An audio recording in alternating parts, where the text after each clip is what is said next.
So, first of all, I want to thank you for joining me, and I'll let you really quickly introduce yourself. Well, my name is Jack Jones, and it's an honor to be here. It's an honor to talk to you all. I've got two labradoodles that are running around here that are causing me problems, but we'll try to get through all that with the pain that we just had. I had a great storied career. I was a New Mexico State policeman. I went to New Mexico State Police, the 32nd New Mexico State Police Academy in 1974. We graduated December 30th of 1974, and I was sent to D10, which was Farmington, District 10, and I was assigned to Shiprock. Didn't even hardly know where Shiprock was. At the time that I became a New Mexico State policeman, we had people that were assigned to places like Daddle, Thoreau, Pie Town. There were actual duty stations where they really had these New Mexico State police officers, and when I became a state police officer, there were only 235 of us. So it was a very small organization, and we all knew each other, especially if you got to travel like on the dive team or the SWAT team, or if you were able to travel around. It was a great experience, and I will tell you that I served in the Army, and it one of the things that I learned that had caused me a lot of problems that when I uh, when I worked with New Mexico State police officers, they wanted to hear the truth. They wanted to hear what was really going on. They didn't want you to tell them what you thought you needed to that what they thought they needed to hear. They wanted you to tell them what you believed was going on and how it worked. And as we move through that, that has not fared me well in my life, because when somebody tells me that's not a state policeman, well, tell me the truth. Do you really want to hear this, or is this something that I'm supposed to tell you different than what you want? Because I grew up with men and women of state police that were honorable, that had character. And that's where I first learned this. I knew Mac McCaslin in Farmington, New Mexico when I first went up there. And he was a legend of state police. He told me one time that he'd been promoted more times as sergeant than there was ranks in the New Mexico State Police. And what a character he was. Yes, that was so. My first duty station was Farmington, and I was assigned to Shiprock. And the road between Shiprock and Grant or Gallup at the time was 666, and I always wanted to get one of those 666 signs, New Mexico State Highway 666.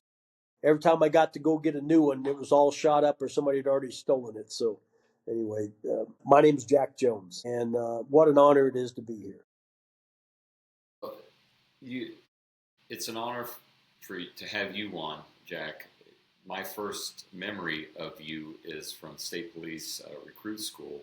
It was either a week or two before we graduate that we have something that you know is called Officer Survival Week. At the time, we had no idea what we were getting into. Those were good times. Indeed they were, but I think that was where it really set in. I believe our class may have lost somebody that week where it finally set in exactly what we were about to get into career-wise, because it was nothing but live fire scenarios and force-on-force scenarios. And this was back, for me, it wasn't that long ago. It was only in the mid-'90s. But I think it was a very revolutionary concept to be putting on that type of a training for a police force back then, and I know for a fact that you were spearheading that whole effort. Well, we were. There was a great opportunity for us to do some training, and after I left the New Mexico State Police, and as we get going into this, I don't have many regrets in life. I don't know if I'm one of those guys that everything I've ever done in my life, I've accepted those things when I made a decision to go to do something. But one of the regrets that I have in my life is that I never retired from New Mexico State Police. But however, saying that, had I retired from the state police, I don't think I would have been able to do the things that I was able to accomplish. I went back in the Army and retired a colonel. I had a great life. I went to the Central Training Academy from the state police, and we had a director at the Central Training Academy. His name was Dennis Wilson, and Dennis Wilson's was friends with a couple of state police officers, David Coker and Sherman Toller. And before Sherman Toller got killed, he told myself and a guy named Ray Kaufman that he wanted to build the best law enforcement officer survival class that was ever been done. Um, and at the time when we did that, we put together a 2-week class that was presented at the Central Training Academy, and we wanted the state police to come out to take this class and validate all those things that we were doing. They were up for sending us the recruit classes to go do training. And as they came in there, one of the things that I always like to talk about when we were doing things with the New Mexico State Police is that, there's 2 types of pain. And we would talk to people, that there's a temporary pain of discipline, and then there's the permanent pain of regret. And that's how we would talk to people. If you want to be here, especially when it comes down to never, ever give up, never give up. But the thing that I used to like to say was that we've never been through a lot of these situations, but we want to give you those tools in live fire experiences, because that brings credibility, that brings training to real life, and it gives you those things that you've never thought you could do before, like rappelling, rolling thunder with a pistol, doing man-on-man, doing live fire vehicle stops, doing nighttime vehicle stops, nighttime house, daytime house. So that was really the first class that was doing across America that was doing anything like that. We're the first class, and mainly because of John Smith, a former New Mexico state police officer that died from cancer, but we were the first ones doing training, live fire training to do right-handed vehicle stops. Nobody else was training that. Nobody else was doing any of that training across America. And one of the things that I used to talk about when I'd go into the class with the state police recruits, we would get really into what we're going to do, and it was the best training they're going to receive. I talked to them and said, there's going to be times that you get into a situation that, and I was there, you were there. It was like, I don't know how I'm going to win this. I just know I'm not going to lose. And that's what we wanted people to do. Because you guys came in there with the right mental mindset to do that. Not every police academy, and I've taught a lot of police academies around America and New Mexico, and not every police academy has got people in it, men or women, that have that mental mindset to go be a state police officer. And it's so you can do different training with them and how you do things and make things work. So those are things that we talked about there. Is how are you going to win this? I don't know that I can win it. I just know I'm not going to lose. So those are things that we talk about. And I like to think that we put everybody under enough stress that when it came time that you made the right decisions for life or death. And I think we did. I think it was a great class. I think that it was something that people, and they still do it. They still teach it today. It hasn't changed that much for what we do. Then it was a 2-week class, and when you guys came out there, we shot a ton of ammo. It was a lot. It was a lot of fun, and it was something that everybody enjoyed. Everybody learned from, and it was there. When I went to Farmington, when I was in New Mexico State Police recruit class, the first person I met that taught me true character is a guy named Larry Allen, who was a state police trainer at the time. And, we had Don Moberly in there. We had sergeants that came up and would be our den mothers. But Larry Allen was the first guy, and I had some Army training before, and I thought I was okay. And Larry Allen taught me what it means, what training is all about. One of the finest trainers I ever met in my life. One of the best men that I had ever met when it talked about training and how you do things and express that and get it across to people that have never done things like that before. We had Raul Urtechi came in, who was a beast of a man to come in and do defense tactics with us. When you're a man that has hands the size of a dinner table, and your head fits on your neck, on your shoulders, and you have no neck. And he says, this is how you do this, and this is the technique. Well, you got somebody like that. If he messes up the technique, he just muscles his way through it, right? And I'm a small, diminutive person, and when I mess up a technique, I got to have Plan B. But he would never teach us Plan B because he never messed up the technique because he was always muscling his way through things. So, it was Roller Tetchy taught us a lot. Larry Allen was magnificent at teaching things and getting things across, and I learned a lot from him. And that's why I wanted to become a trainer, is watching Larry Allen, Don Moberly, and those guys at the academy. We had some great trainers that came up from New Mexico State. And I remember Tim Sharp came up and they taught us driving, and what a fun class that was, and using the track, and it was an experience. We did some things that were different in it. We scared the instructors, they scared us, but we had a great time. Pete Ross was in my class, and Pete Ross was known for jokes.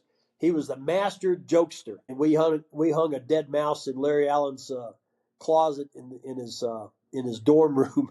And everybody else in the class said, "No, no, don't do that."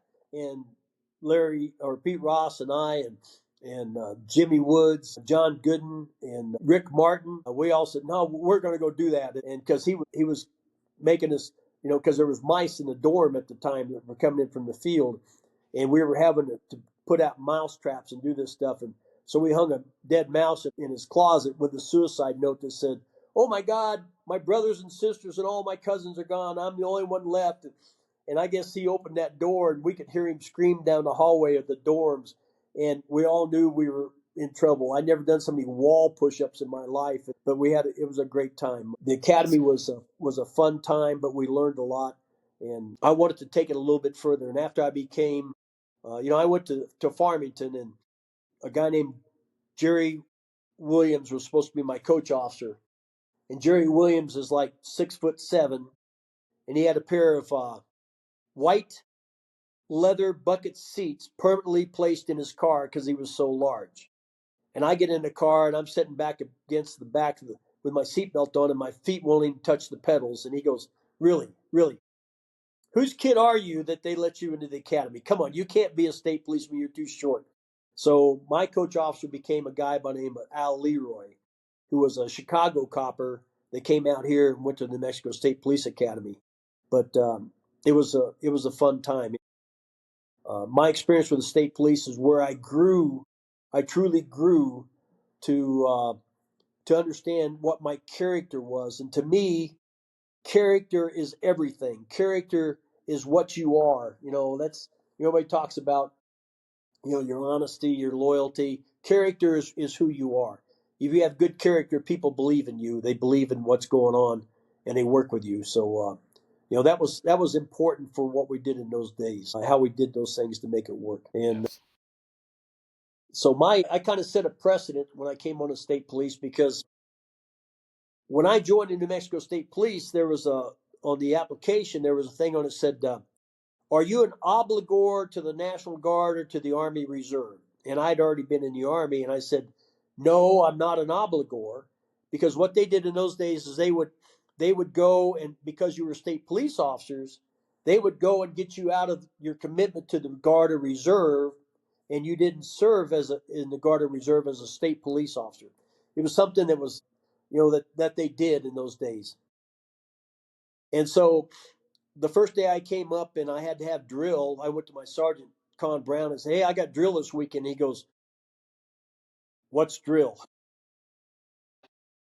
And I went, "Well, I'm in the reserves." He goes, "Whoa, no, you can't be in reserves and be a state policeman." I said, "Yeah, I can. And this is what I want to do." And he goes, "What are you talking about? You can't do this." So it got really tough. I was the first New Mexico State policeman that was in the Guard and Reserve, and I literally had to. When I went to reserve training, I had to drive my unit to Santa Fe, park my unit, get picked up, go to my at midnight, go to my reserve duty. At midnight on Sunday night, I would go back and pick up my car and drive back up to Farmington. And we were working what they called general hours at the time, which was really, really cool. General hours was awesome. Not so much for a family, but being a new state police officer, you work the hours you wanted to work on your patrol, and then I would go back to work at midnight, and then and go back to work. And it finally got so bad. that they wanted me out so bad that unfortunately, it came to a point where I had to call, the ombudsman out of Washington D.C. so they could come down to the state of New Mexico and say, "Hey, this is a rule. You got to let him play Army if he wants to." And so that was something that I feel bad about sometimes, but it also paved the way for a lot of other New Mexico State police officers to become, state coppers and black suiters and still serve in the Army Guard and Reserve and do that. But Absolutely. I was the first one to do that, I'm sure and at it the was time you didn't think that do you were what? doing something that was going to be. I'm sure at the time you didn't think you were pushing something that was going to happen down the road like that. But absolutely you did. There's so many officers nowadays that have been in the military and are a state police officer or continue in the reserves in the National Guard. Well, I know you're exactly right. I didn't think I was pushing anybody's buttons. I didn't think that I was creating a big problem. To me, it was just something that I wanted to do. But we later on we had state cops that wanted to be volunteer firemen, wanted to play in the art, guard and reserve and do that. Uh, and I understand what the situation was because, like I said, there was only like 35 of us, 250 of us at the time when I went to the state police, and it was something that was foreign to them because everybody else got out. You know, uh, so it was kind of it was funny in some regards, but it worked out well, and everybody at the end of the day, everybody respected me for it, and they let me go do the things I needed to go do to make sure that I could have that other career. I don't want to let the opportunity pass me by. I sent you a message a couple of weeks ago asking about the alleged incident where somebody took a picture of you and put it on Soldier of Fortune magazine. So tell me the story behind that. Yeah, that was like 1982. The situation as it occurred is another story. Uh, everybody accused me of jumping calls, bird dogging calls with Albuquerque Police Department. But as all this happened, there happened to be somebody there that took a picture of me. They gave it to then it was called AP, Associated Press reporter, who gave it to a guy named Brown that owned Soldier of Fortune, and he took that picture of me in uniform with an illegal weapon and and no bow tie and no hat and put it in Soldier of Fortune, which I didn't know that it was going to happen. And again, the backstory is I'm doing my military uh, training at Fort Hood, Texas, and I'm over there, and my wife calls me at the time, and she says, "Do you get Soldier of Fortune magazine?" I said, "No, I don't." She goes, "Well, you better go get this one." So I went to the the PX BX over there at Fort Hood, and as I'm walking up the magazine rack, I see this and I go, "Oh my God, that looks like a state cop." And as I get closer, I go, "Oh my God, that's me!" And I was the poster boy for Soldier of Fortune that year, and so they had a huge poster at Soldier of Fortune. It was probably 4 feet by 3 feet, and it had the all the events that were going to happen to Soldier of Fortune. They hung at the convention center there in Vegas, and I always tried to get one of those, but I couldn't get one.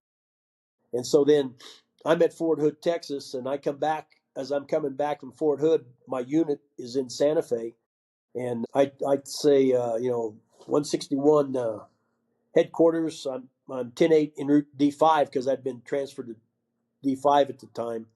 And she said 10-4, 1019 Authority Car 1, which is never good. Never good to get that.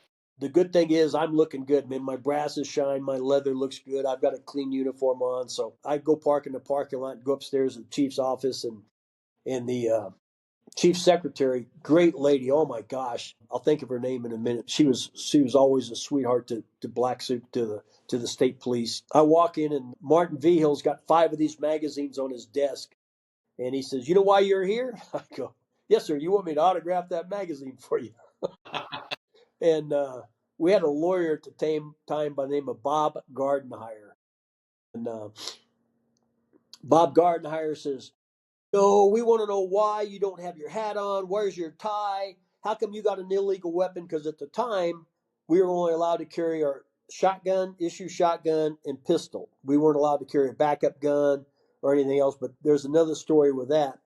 And so, I looked at Bob Gardenhire and, my tie, illegal weapon, and bird dogging calls and no hat. And I'm like, man, that's kind of CS. And Martin Vigil laughs and he goes, Chief Martin Vigil, he laughs. He says, "You had lunch?" And I go, "No, sir. Let's go to lunch." And I'm like, "Man, I don't want to go to lunch with you. You're the chief. Erica." So I go to lunch with him and we go do our thing. And he says, "Look, the only thing I want to know is where you got the gun." And it was one of the first XM177E2s that the Army had built, and I'd gotten it through them. And at the time, they had licensed it with ATF, and they gave it to me and to the New Mexico State Police. So it was a pretty cool gift. And he said, "Oh, okay," and that was the end of that. I didn't write no story. And Martin Vigil was a squared away kind of guy. I'd met him one other time before that personally, but he was a state policeman's chief. He was. I'm sorry that the rest of these state police officers never got to know Martin Vigil or his leadership style. Everybody talks about leadership style. Whether you're authoritarian or you're this or that. Martin Vigil was a leader of men. That's who he was. And it's been my experience that if you come on, no matter who you are, no matter what your time and grade is in a unit, if you've got a dynamic leader, somebody that is not afraid to speak, somebody that understands what you're doing, what you're going through. Stopping a car at 3 o'clock in the morning is kind of scary. And he stopped a lot of cars at 3 o'clock in the morning himself. And so he understood that. And, I don't know that the lawyer understood that stopping a car at 3 o'clock in the morning was kind of scary, or he's never done it. You know, whether it's in 1933, 1958, 2025, it's still something that it it's hard sometimes to realize what you're going to do. It takes courage to do that. So before we move on, you brought up the XM177. As I recall, that did not have a forward assist, and it had fixed rear sights on it. It did. Yep. And it had a 10.5-inch barrel, and it was fully automatic. It was pretty cool. When I left, when I left the state police in 1984, I gave it to Jimmy Woods, and I don't know where it went after that. I think it remained in the armory. It probably did, but it was a cool weapon. It was fun. It was a good time, and in those times, we had a lot of officers were on the West Coast were being shot up and hurt and killed by the Sudanese Liberation Army, the SLA. And it was one of those things that was comforting to have. And very few state policemen that I know at the time didn't carry a backup weapon. Everybody carried a secondary gun, and it was kind of called for. We didn't have body armor, we didn't have cages, we didn't have handheld radios. We had a Motorola radio with 4 stations on it, 1, 2, 3, 4, and it was simple. It was simple in those days, but it was something that you had to have, the mindset to be a New Mexico State police officer to go do those things. Uh, nothing. This is what nothing happened in New Mexico when it came to law enforcement that a New Mexico State policeman wasn't involved in. Whether it was teaching a first aid class, whether it was doing defensive driving, whether it was doing a training class, whether it was doing firearms. Any place you went to in the state of New Mexico, was a state police officer that was teaching it. I don't know when we got away from that, but that was the standard and that's what we tried to put across. There were some great training officers in those days, but there was nothing that the state police. There was nothing going on in law enforcement in New Mexico that the state police wasn't involved in. A long time ago, and I think it was maybe Rick Durham, and we were talking about things and being afraid and being tired and wanting to quit, especially when we were in academy or doing the long hours. And we talked about that, and we just never did.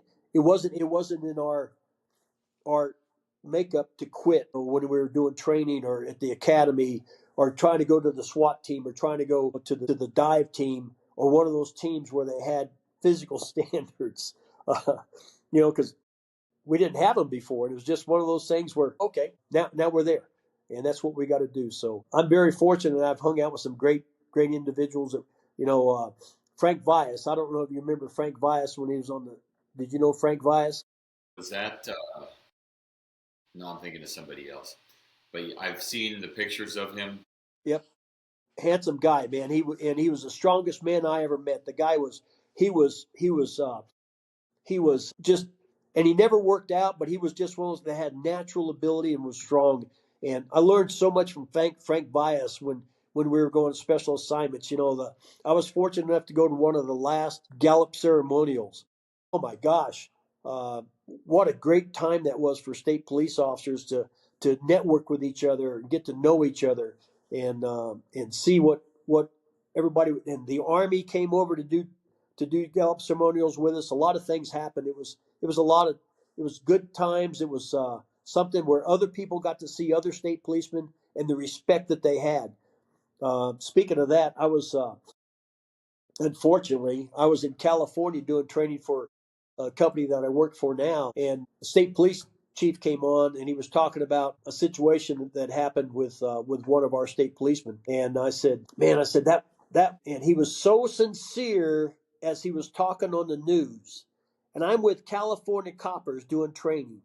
And they go, you know that guy? I said, yeah, he's chief of the New Mexico State Police. And they go, you know the chief of the New Mexico? And I was like, to you and me, it's like, yeah, I know the chief of the New Mexico State Police.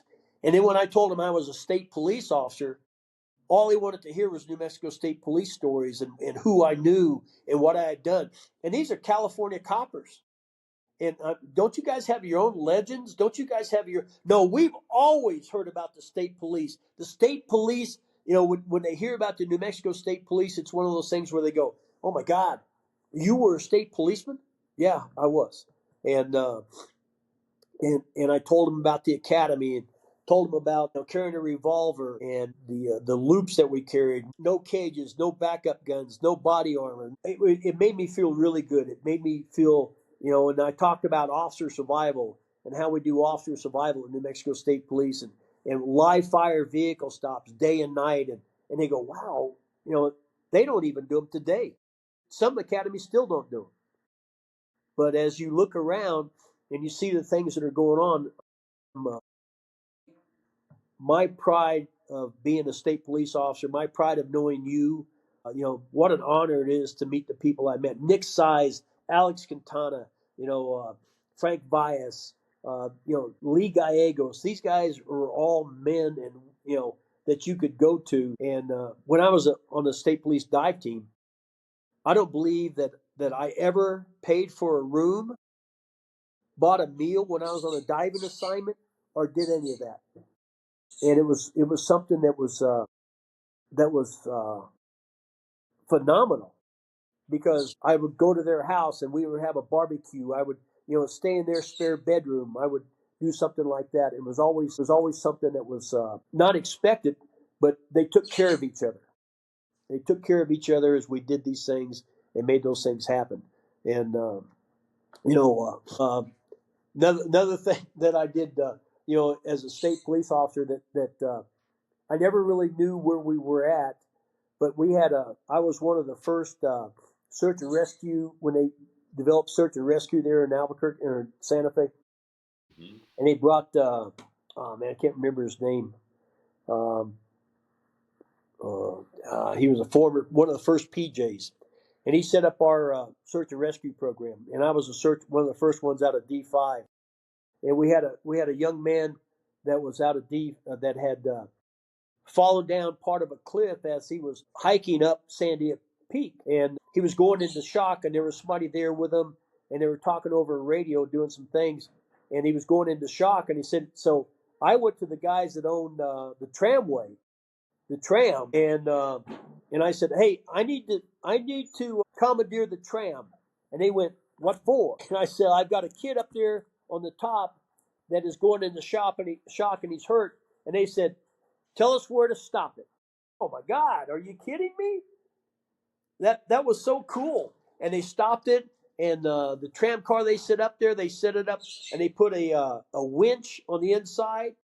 They lowered me down on a winch. We put this guy on a Stokes litter and brought this kid up on a Stokes litter, put him in the tram. We shut down the tram for like 3 hours. And so, as a state policeman, you sit there and go, "How does that happen?" Well, I don't know. It just does. You go to somebody and you go, "Hey, I'm with the New Mexico State Police and I need to commandeer one of your tram cars." And they shut down the whole tram for us for like 2 or 3 hours. How cool is that? That's really amazing.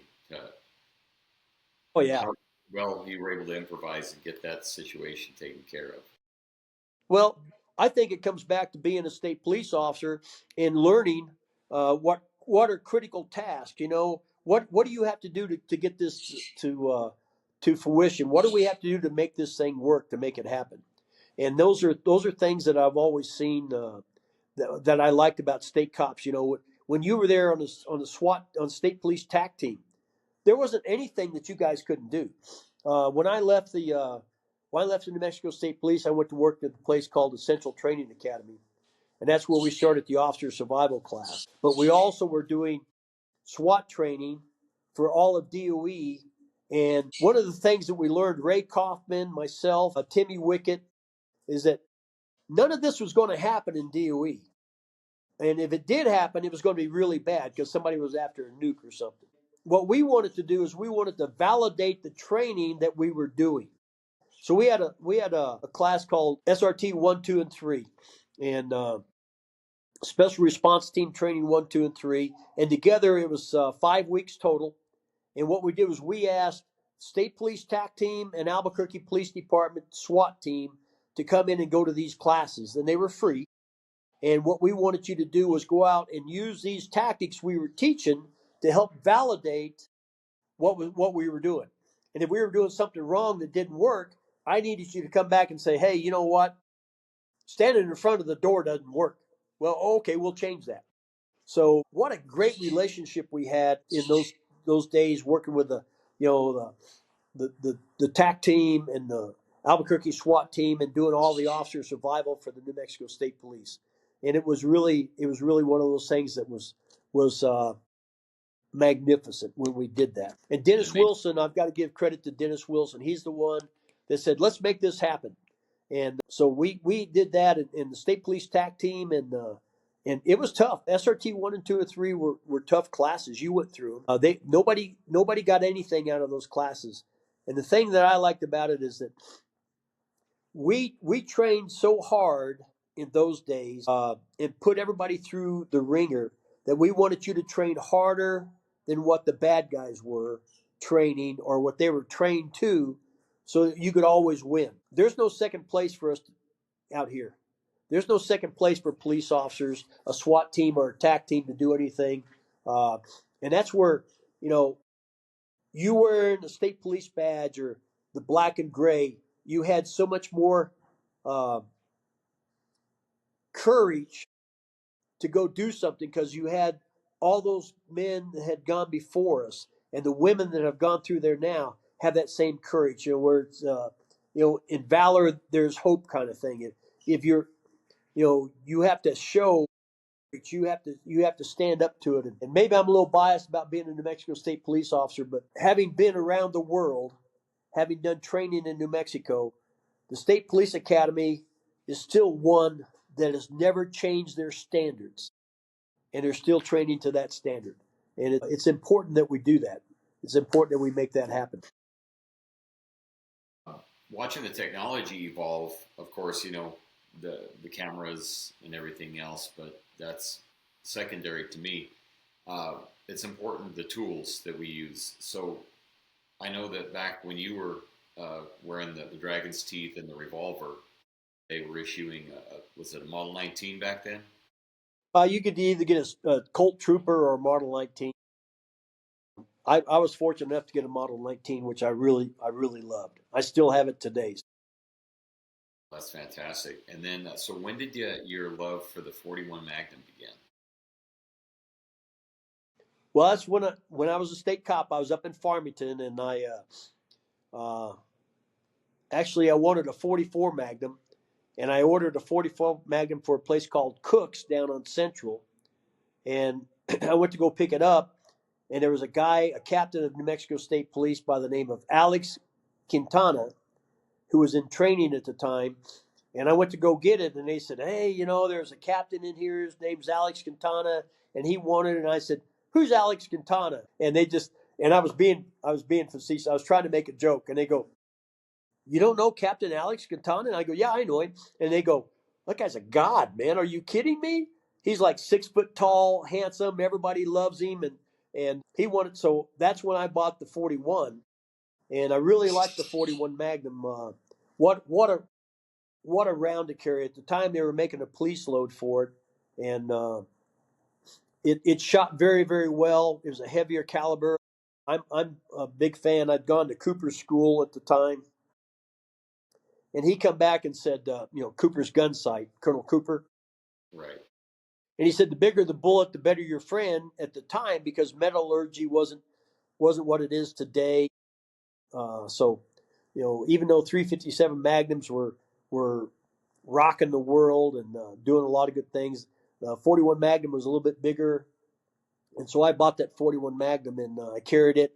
And Jimmy Woods and I remember we went to go qualify one time at the range here in Albuquerque, and uh, we had Lee Gallegos, we had Charlie Ward, and a couple other guys online, and they're shooting wad cutters, and Jimmy and I are going to shoot full house loads, and we get online, and Charlie Ward comes and stands between the two of us, and they say ready to right, ready to left. We did the old PPC stuff, and we both drew out. We lit off that 44 and that 41, and Charlie goes, "Oh my god!" Because in those days we just put empty shell casings in our ear because we didn't have hearing protection or the things that they have today.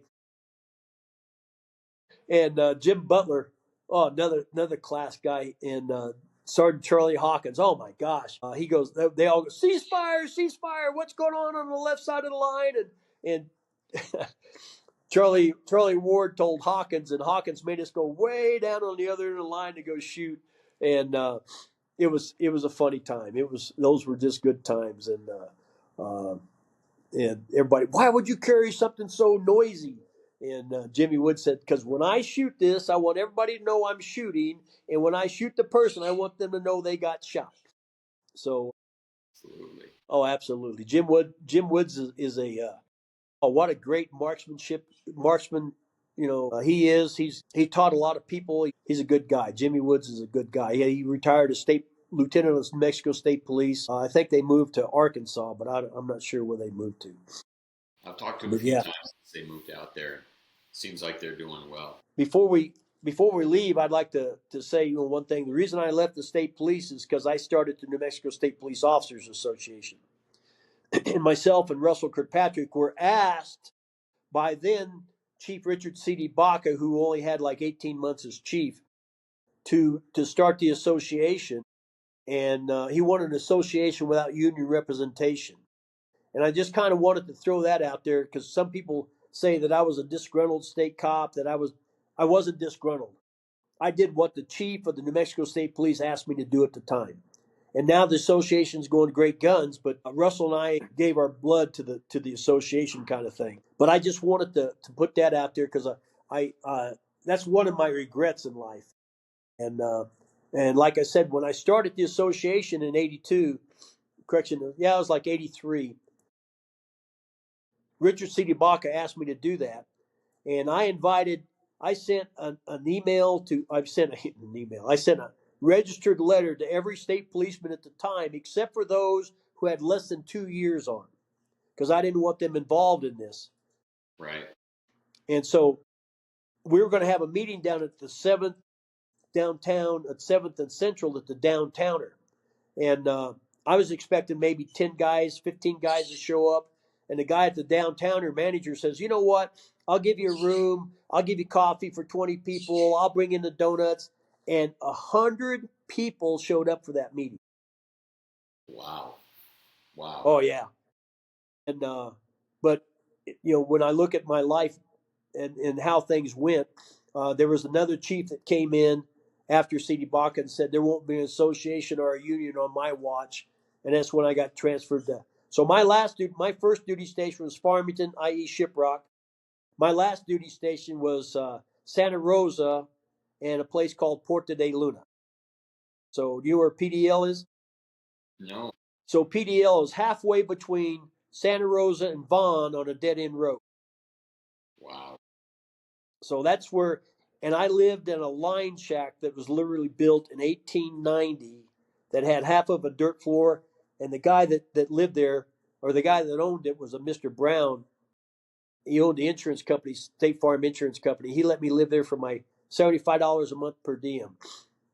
And when they came to put the phone in, because everybody had to have a phone in those days, I Right. was just off the Pecos River, and he goes, "Do you want a phone in here?" I want a phone in here. He goes, "Do you know how much it's going to cost?"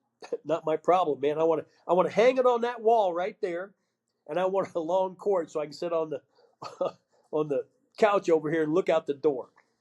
But anyway, I kind of wanted to get that out there and And just say that Russell Kirkpatrick uh, was a champion, but J.T. Hayes, Ken Bergner, they kind of like got drawn into that as friends of Jack. They both got transferred, and it was pretty ugly. They both left the state police as we did. Like that's one regret that I have, but it was a regret that I did, willingly, because I was asked to do it by the chief. it's still going. It is, and that makes my day. So, but Mike Bowen is the only guy that's ever given me or Russell Kirkpatrick credit for that and what we did. So, and in the officer We sure survival did. side, Yeah. We you can know, also go into depth on it. We'll do another one where we can spend a little more time, where you can really go in depth in what it took to get that association up and running, and some of the I know there were plenty of hurdles that you had to overcome, as well as probably a lot of we'll call them left hooks, but oh yeah, some some other but things you had. and in the officer survival, one of the things that I do, I knew every state policeman from Robert Rosenblum that has been killed in the line of duty, in to watch stuff. And one reason I do this is that, and I talk about it all the time, is that a man cannot die as long as his name is spoken. And that's one reason why I wanted, and state police is kind enough to let me go do all this, to continue to do officer survival with the recruit classes, which is it's a joy to me to go do. But thank you very much for letting me do this. Well, thank you, and every one of us that ever went through that is absolutely grateful for the time that you took to not only develop that class but to put it on for us, and your continued friendship. That's another thing that I'm incredibly grateful for. Well, it's an honor to be. When I saw you and Jerry up at the range, man, it made my day. You brought tears to my eyes, and this kind of does too. But you, you guys are my heroes. Thank you very much for allowing me to be part of it. It's the other way around, but thank you very much, Jack, for taking the time out today, and we will definitely be doing this again in the near future. So thank you again.